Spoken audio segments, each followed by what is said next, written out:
Salut les 9e. Dernière petite leçon sur les relations. Donc ici, on va s'intéresser aux points d'intersection. On peut trouver le point d'intersection de deux façons essentiellement. Soit avec le graphique, donc on trace le graphique des deux relations, ou avec l'équation. Je vais te présenter dans les deux cas que je préfère avec toi, les deux manières. OK? Donc, si tu ne l'as pas fait encore, assure-toi d'avoir le document ici avec toi que je vais mettre en ligne avec le Classroom. Donc, je vais faire les deux premiers numéros. Les deux autres seront facultatifs, si tu veux les faire. Alors, je vais. Dans le but d'amasser des fonds pour une activité, les élèves d'une école vendent des chandails. Ces chandails leur ont coûté 800$ en frais de conception et de mise en train, plus 4$ l'unité.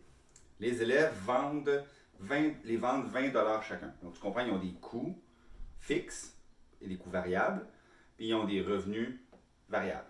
Okay? C'est toujours le nombre qu'ils vont vendre. Donc, détermine l'équation qui représente les coûts des chandails, puis détermine l'équation qui représente les recettes des chandails. Donc, ici, on demande de trouver l'équation à partir des mots, et non pas à partir d'un tableau de valeur, pas à partir d'un graphique. Je te dis qu'il faut faire toutes les situations possibles. Donc, ici, les coûts. Donc, je vais faire A, là, numéro 1, A. Donc, les coûts, je vais dire C pour le coût, en dollars. C'est 800$ qui est la valeur initiale, plus 4N. OK? Donc, dans le test, j'aurais pu demander, par exemple, de spécifier C, qu'est-ce que ça représente? Une lettre. C, soit C, le coût en dollars, soit N, le nombre de chandails vendus ou achetés, dans ce cas-là. OK? Vendus. OK, maintenant les recettes, donc je dis R. Dans ce cas-là, il n'y a pas de valeur initiale, c'est 0. Donc, c'est simplement 20N. Je vais prendre la même lettre ici, évidemment, là, puisque ça représente le nombre de chandails. Qu'est-ce que je vais dire? Donc, on a vraiment une variation partielle, une variation directe ici. OK? Représente les deux relations graphiquement. Donc, il y a plusieurs manières de faire ça, mais je te dirais que essentiellement, ce qu'on veut que tu fasses, c'est un tableau de valeur. Ils ne le disent pas spécifiquement ici, là. OK, mais il faudrait faire un tableau de valeur. Et moi, ce que je vais faire, comme elles ont la même variable indépendante, je vais faire ça ici pour N. Je vais faire C, puis je vais faire R. D'accord? Puis tu vas voir qu'il y en a une qui commence par 0, 0, puis l'autre non, évidemment. Donc, si je ne vends aucun t-shirt, ça va m'avoir coûté 800$. Et mes recettes, évidemment, ça va être de 0$. Je vais avoir aucun revenu. OK? Donc, je fais simplement remplacer N ici par 0 puis par 0. OK? J'ai ensuite, si j'essaie de faire, là, maintenant, il faut que je fasse des sauts de combien? Je ne vais pas faire des sauts de 1. Hein? Donc, un t-shirt. Je vais peut-être faire des sauts de 10, 20, 25. On ne le sait pas. OK? Puis là, je vais faire un petit peu exprès, là. Je vais faire des sauts de 20. OK? Juste pour te montrer ce qui peut arriver souvent. Je vais faire des sauts de 20. Donc, mes recettes, elles, ça va être 20 fois 20. Ça va être 400$. Et mes coûts, eux autres, ça va être 800 plus 4 fois 20. Je vais avoir 880$.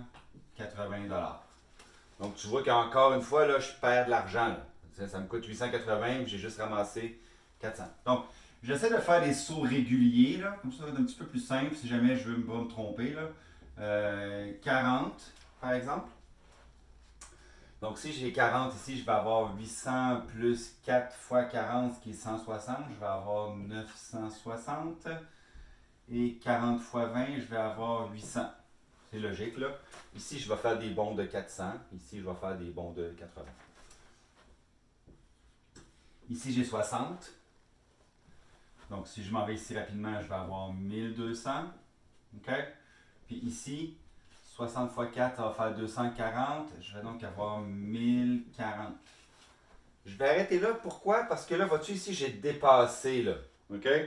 Donc, il faut absolument que tu fasses minimum un point de plus. Je pourrais en rajouter, là. Je préfère 80. Ici, j'aurais 1600. 80 fois ça, ici, j'aurais 320. 1120. Je pourrais, là. OK? Mais une fois que j'ai dépassé, là, ça ne sert à rien d'en faire beaucoup plus. D'accord? C'est le reste, ça va être la droite. OK. Donc, là, il me demandait de le faire graphiquement. Le but, c'est de faire un graphique. Et tu vas voir que graphiquement, des fois, c'est pas toujours l'idéal. OK? Ça peut être bon, ça peut marcher. Puis là, j'ai un problème ici, c'est que je peux pas faire de ligne brisée. Tu sais, je t'ai enseigné un petit peu, là, tu peux faire une ligne brisée quand tu as des grandes valeurs.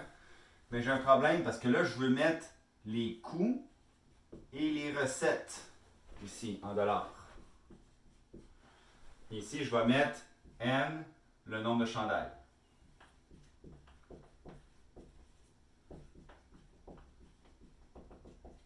OK? J'aurai un titre là, OK? Les coûts et les recettes d'une vente de chandail.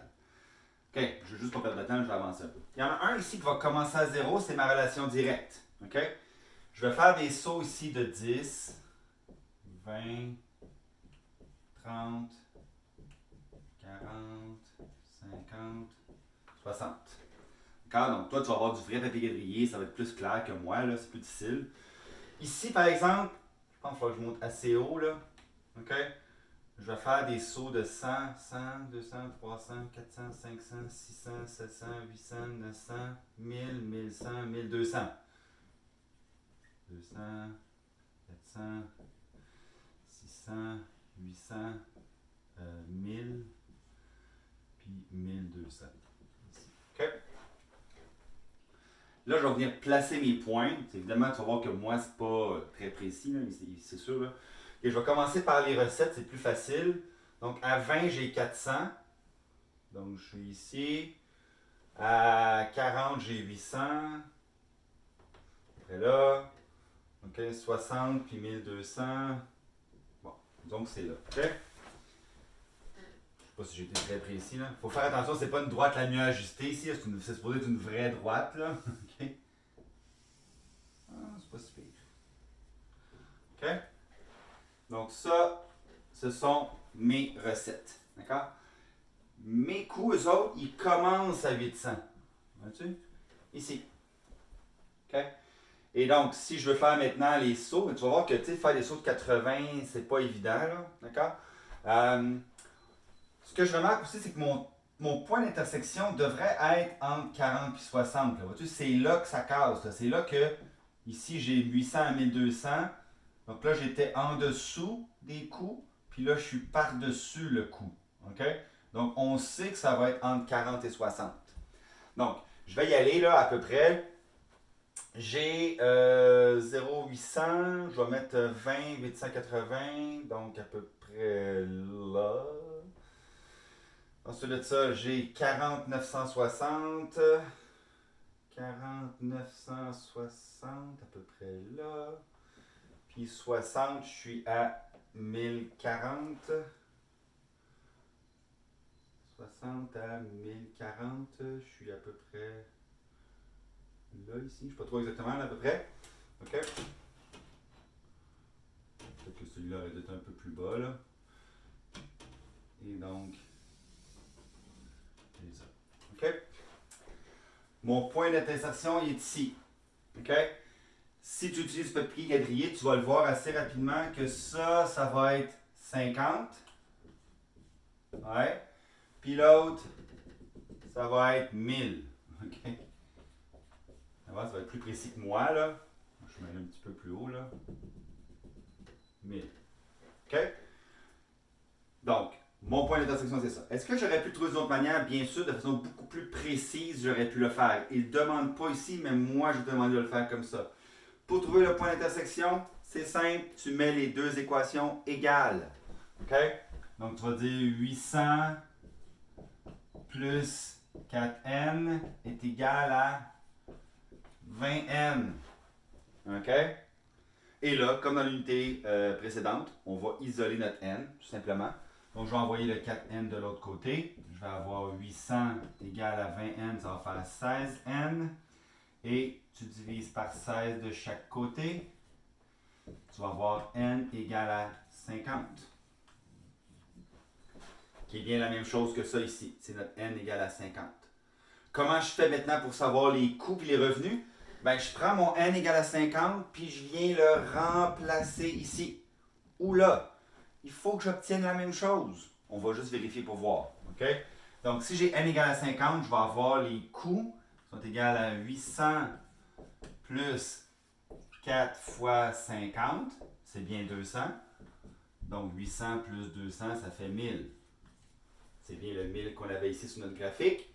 Et finalement, les recettes, elles, ça va être 20 fois n. Donc 20 fois 50, ça donne 1000. Excellent. OK?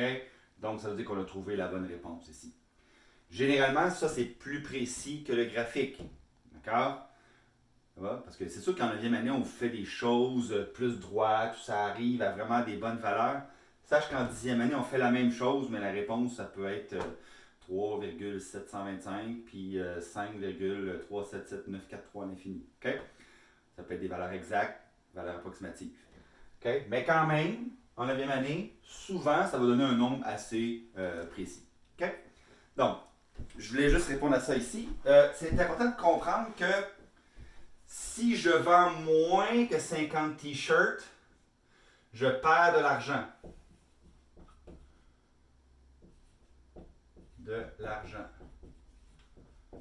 Et si je vends plus que 50 t-shirts, je gagne de l'argent.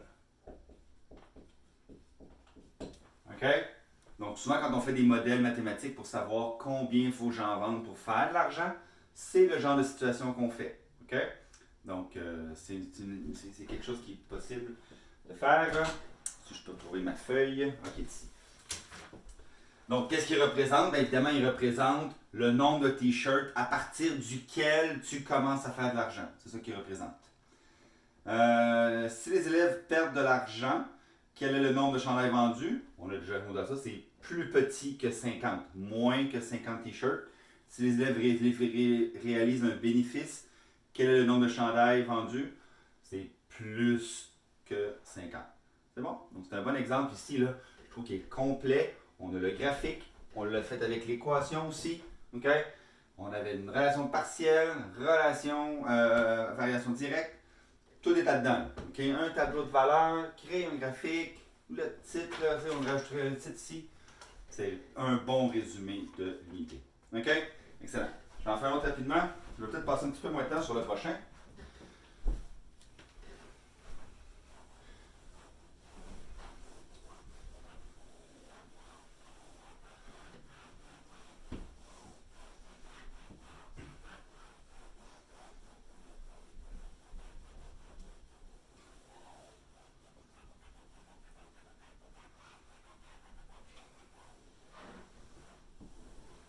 Donc, numéro 2. La plomberie ABC demande 70$ à chaque visite plus 50$ par heure pour le temps passé à travailler sur place. Plomberie 1, 2, 3 demande 50$ à chaque visite plus 55$ de l'heure. Évidemment, on vous donne les deux équations ici. Donc, je vais avoir ABC. Ça va être quoi son équation? Donc, je vais marquer les coûts. Ce serait égal à 70 plus 55 fois T, le temps. On en a fait plusieurs comme ça. Et pour la plomberie 1, 2, 3, le coût va être égal à 50. Qu'est-ce que j'ai dit? C'est 50 ici, excusez-moi. Ici, c'est 50. Puis l'autre demande 50$ au départ, plus 55 T. Donc, généralement, tu vas remarquer dans les relations comme ça, là, il y en a une qui part plus bas, donc la valeur initiale est plus petite, mais son taux de variation est plus grand, 55. 70, la valeur initiale est plus grande, mais son taux de variation est plus petit. Si j'avais pas ça, il ne se rencontrerait pas, là. Okay? Si j'avais un taux de variation de 60 ici, ben c'est juste que les deux ils partiraient là, chacun dans leur direction. Okay? Donc, il me demande après ça de faire le graphique des deux. Okay? Je vais juste te faire le tableau de valeur rapidement. Là. Okay? Donc, si je fais le temps, je vais mettre le coût ABC, puis le coût 1, 2, 3. OK? Donc, évidemment, si je travaille 0 heure, ABC va me coûter 70. Puis 1, 2, 3 va me coûter 50. C'est bon? Si je fais 5... excusez-moi. Si je travaille 1 heure, OK? Ça va me coûter 70 plus 50, 120. OK? Puis l'autre va me coûter 50 plus 55, 105. Ça va? 2 heures. On s'entend qu'un plombier, là, je ne vais pas mettre 100, 200, 300. Un plombier, quand ça travaille chez quelqu'un, ça fait une réparation, ça ne fait pas 100 heures. OK? Donc, je vais faire 120 ici. Donc, à 2 heures, je vais avoir 170. Puis ici, je vais avoir 160. 3 heures, je vais avoir 220. Ici, je vais avoir 55 fois 3, ça va faire 165 plus 50, 215. Donc, à chaque fois, j'augmente de 55. Et à 4 heures, je vais avoir ici 270. Ici, je vais avoir 270 aussi. Ah, j'ai mon point d'intersection. OK? Là, je suis chanceux, je l'ai trouvé avec mon tableau de valeur. OK? Faites attention, ça ne sera pas toujours le cas. Je vais quand même aller un plus loin que ça. Là, juste ici, je vais avoir 320 $. Puis lui, ça va être 50. Oui, en plus 55, ça va me faire 325, c'est ça? 30 plus 25, ouais, c'est bon. Donc j'ai 325. Donc là, j'ai dépassé ici. OK? Si je faisais mon graphique, là, je ne vais pas perdre trop de temps à faire ça. OK? Parce que là, j'ai trouvé mon tableau de valeur, mon temps ici. 1, 2, 3, 4, 5. Ici. 1, 2, 3, 4, 5. Mes coûts. OK, j'aurais pu mettre, je ne sais pas moi, 25, 50. Je vais-tu arriver? Non, je ne vais pas arriver. 50, 100, 150, 200, 250, 300, 350. OK? Donc moi, c'est plutôt un sketch qu'un vrai graphique, là. Mais si je trace, normalement, je devrais trouver mon point d'intersection ici à 270. Donc 4, 270 à peu près ici. Il y en a un qui commence à 50. OK? Puis il y en a un qui commençait à 70. Comme ça ici. OK? Encore une fois, qu'est-ce que le point d'intersection veut dire? Ça veut dire que si, donc je veux juste être certain, je vais bien l'identifier là, celle qui commence à 70, c'est ABC. Puis celle qui commence à 50, c'est 123. Donc si j'ai besoin de faire un travail qui nécessite moins que 4 heures, je vais prendre 1, 2, 3. Si j'ai besoin d'un travail qui a besoin de plus que 4 heures, là, je vais prendre ABC ici. ABC. Donc, rendu ici, c'est ABC qui est en dessous. Puis ici, c'est 1, 2, 3 qui est au-dessus. D'accord? Donc, c'est un peu le genre de situation qu'on veut faire. D'accord? Si j'avais voulu mettre le point d'intersection avec les équations, j'aurais simplement mis ça égal. Regarde bien ce que ça fait. J'ai-tu la place en dessous ici? Je vais avoir 70 plus 50t est égal à 50 plus 55t. OK? Et ça ici, qu'est-ce que ça va me faire? Ben, je les mets ensemble. Je vais envoyer ça de l'autre côté, ça de l'autre côté. Je vais avoir 20 est égal à 5t. Je divise par 5 de chaque côté. Et je me retrouve avec t égale à 4. OK, donc j'ai simplement pris le 50, je l'ai envoyé là. 70 moins 50, ça fait 20. J'ai pris le 50t, je l'ai envoyé ici. Ça m'a donné 5t. J'ai divisé par 5, donc c'est vraiment 4. Puis pour trouver c'est quoi, je remplace le 4 ici, je viens ici, je vais le trouver. 50 fois 4, ça fait 200.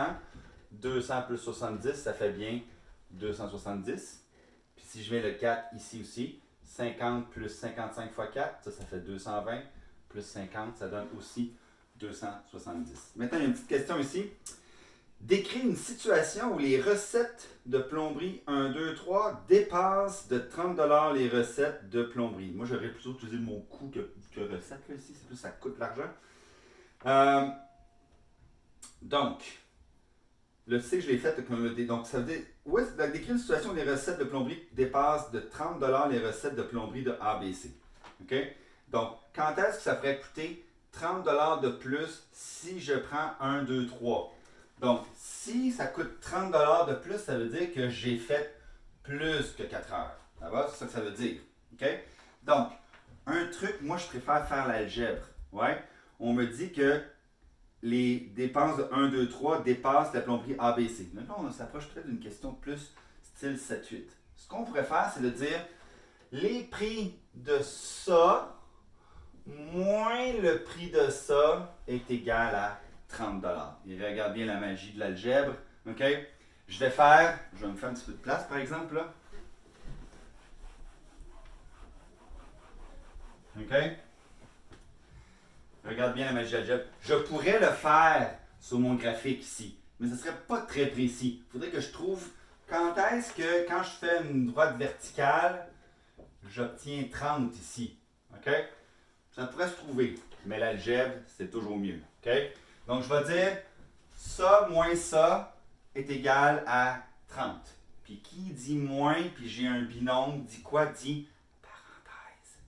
Ça fait à peu près 353 fois que je le dis depuis le début du semestre, puis il y en a encore qui le font pas. C'est un groupe. C'est ensemble, c'est collé, c'est scotché. OK? Ça veut donc dire que si je fais ça moins ça, ça veut dire que j'ai 50 plus 55t moins, parenthèse, parce que j'ai un moins ici, là. C'est pas moins juste le premier, c'est moins tout ça. OK? 70 plus 50t est égal à 30. Donc ça veut dire quand est-ce que le nombre d'heures pour que le coût de 1, 2, 3 moins le coût de ABC soit égal à 30. C'est ça que je veux. OK? Donc ici, je vais avoir que 50, bon, je vais juste simplifier. OK? Moins 70. N'oubliez pas, le moins, il se distribue dans les deux. Ça aussi, beaucoup d'erreurs là-dedans. Là. Le moins, il change le signe du premier, puis il change le signe du deuxième. OK? Je simplifie ça. Donc, je vais avoir encore 55 moins 50t, ça va faire 5t. 50 moins 70, ça va faire moins 20. C'est bon? J'envoie mon moins 20 de l'autre côté. Je vais avoir 5t est égal à 30 plus 20, ça fait 50. Je divise par 5 de chaque côté. Et j'ai donc 10. Ça veut donc dire que ça me prend 10 heures, OK, pour que la différence de prix entre les deux soit de 30 $. Puis tu peux le vérifier, là, 70 plus 50 fois 10, puis 50 plus 55 fois 10. Tu vas voir que la différence, elle est de 30 $. C'est bon? Allez, je te laisse les autres si tu veux. Bye!